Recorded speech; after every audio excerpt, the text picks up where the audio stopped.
The most advanced technology at the FIFA World Cup isn't on the pitch, it isn't stitched into the jerseys, it isn't bolted to the goalposts, and it definitely isn't something the cameras want you to notice. It's running quietly underneath 16 stadiums across 3 countries, making thousands of decisions before a single fan finds their seat. Most people watching the 2026 World Cup will see grass, sweat, and a ball flying into the net. What they won't see is the machine humming beneath all of it. A machine built from sensors, satellites, servers, and algorithms that never sleep. This is the story of that machine. Start with the ball. It looks ordinary enough. 4 panels fused together, kicked around by the best players alive. But hidden inside it is a tiny chip, a motion sensor capturing data 500 times every single second. Every twist, every strike, every fraction of acceleration gets logged the instant boot meets leather. Why does that matter? Because for decades, offside calls came down to a human eye guessing where a body was at the exact moment a ball was kicked. Now the system knows the millisecond of contact down to a level no eye could ever catch. The flag doesn't go up on instinct anymore, it goes up on math. But that's only the beginning. Every player walking onto the field this summer has already been copied. Not metaphorically, digitally. Each one was laser scanned in under a second, capturing the precise shape of their body down to the millimeter, the width of a shoulder, the angle of a foot inside a boot. From that scan, engineers built a living, breathing 3D model of every single athlete in the tournament. When a tight offside call happens, those avatars get pulled into a virtual recreation of the exact moment. Limbs, ball, and grass rebuilt in 3 dimensions, replayed for referees, for fans in their seats, and for hundreds of millions of people on their couches. The blurry freeze-frame era is over. What replaces it is something closer to a video game simulation of reality, except every measurement is real. And here's what almost nobody realizes. Those avatars carry biometric data so sensitive that the company building them has had to design entirely new systems just to keep that information from leaking. A player's body has become something that needs encryption. Football just became a cybersecurity problem. That problem gets bigger the moment you step back and look at the whole tournament. 48 teams, 104 matches, 16 stadiums spread across the United States, Mexico, and Canada. Every one of those venues now runs on its own invisible nervous system. Ticketing platforms, security cameras, crowd sensors, climate systems, broadcast feeds, all wired together and all online, which means all of it is a target. Security researchers have already caught criminal networks building fake ticketing websites designed to look identical to the real thing, built purely to steal credit card numbers and intercept the one-time codes used to verify payments. Some of these operations are running entire fake checkout systems, complete with live tracking of victims as they enter their information. The World Cup isn't just the biggest stage in sports, it's one of the biggest targets in global cybercrime, and the people defending it know it. So how do you protect something this big spread across 3 countries with millions of people moving through it every single day? You build a digital twin.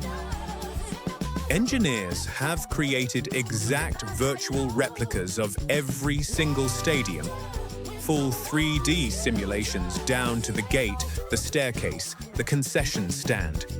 Before a single fan walks in, organizers can run simulations of crowd, flow, test emergency evacuation routes, and watch where congestion might build, all inside a computer, weeks or months in advance. If a bottleneck is going to form at a particular entrance in one city, they already know about it before the first ticket is even scanned. It's the World Cup, rehearsed in software before it ever happens in real life. But hidden beneath all of this digital choreography is something even stranger: robots walking the perimeter. In some host cities, security teams have deployed four-legged robotic units used for patrolling restricted zones and checking areas considered too risky to send a person into first. It sounds like science fiction. It's deployed reality. Then there's the experience inside the stadium itself, which has quietly become one of the densest wireless environments on the planet. Telecom providers have spent months installing private high-speed networks inside every venue, multiplying capacities several times over, just to handle tens of thousands of phones streaming, posting, and refreshing scores at the exact same moment. Without that invisible upgrade, a stadium packed with 80,000 people trying to post a goal celebration at once would simply choke the network into uselessness. And this is where it becomes truly fascinating. Point your phone at the pitch during a match, and an augmented reality layer can now appear over the players in real time. Names, running speeds, physical output layered directly onto the live action through your screen. The fourth wall between fan and athlete isn't just thinner, it's becoming transparent. Referees haven't been left out of the upgrade either. Many are now wearing body cameras, feeding a stabilized, almost cinematic view of the game from the official's own eyeline, smoothed by AI processing to cut out nearly half the shake and blur a human head naturally produces while sprinting. For the first time, fans aren't just watching the game. They're watching what the referee is watching in the exact moment a controversial decision gets made. But the real story isn't the football. Walk outside the stadium, and the network keeps going. Host cities have built smart navigation tools that stretch from fan zones to transit hubs to team hotels, all connected through the same digital mapping system that powers the stadium twins. Need the fastest route to your gate, the nearest water, station, or a landmark across town in a city you've never visited? The map already knows, and it updates in real time as thousands of other people move through the same space you're standing in. Above some of these cities, there's another layer of defense most fans will never look up and notice.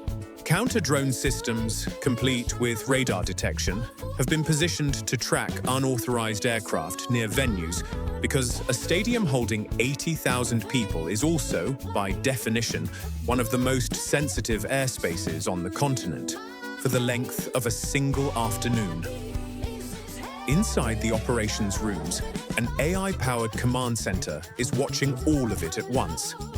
Ticket scans, camera feeds, transportation patterns, weather systems, generating automatic summaries for officials so that a problem forming in one city doesn't go unnoticed while attention is focused on a match happening somewhere else entirely.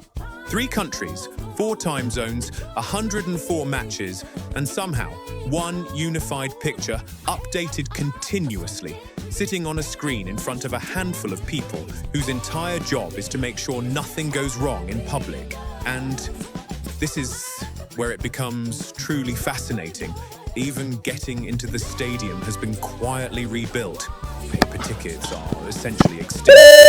Entry now runs through digital credentials tied to phones and biometric checkpoints, designed to move tens of thousands of people through a gate faster than any human checking a paper stub ever could.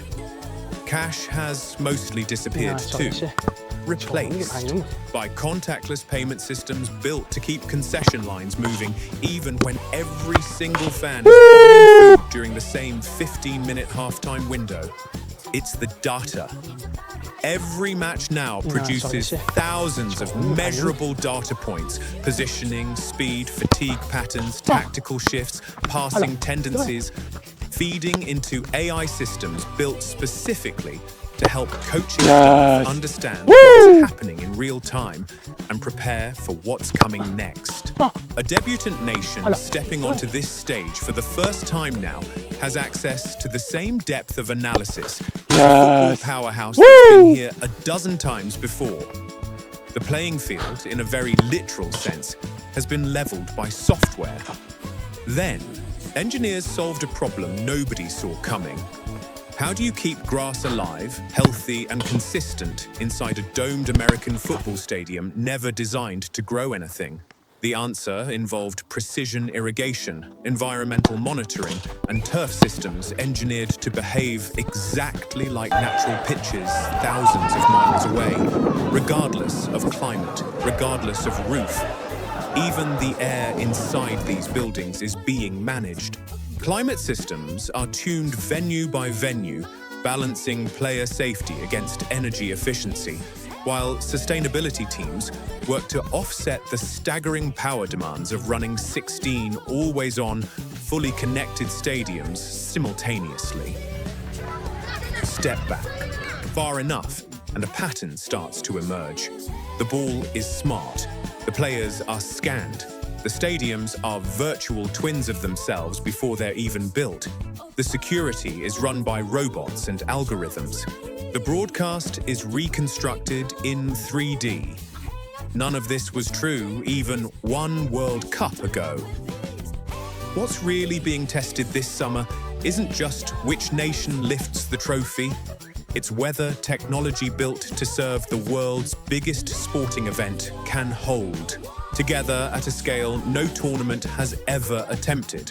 3 countries, 16 cities, 100 million decisions made by machines fans will never see, because the next time you watch a goal get reviewed in seconds instead of minutes, or a fake offside call get corrected before the player has even finished celebrating, remember what made that possible. It wasn't instinct. It wasn't tradition. It was a quiet, invisible network of sensors and algorithms built specifically so the only thing you'd ever notice is the game itself.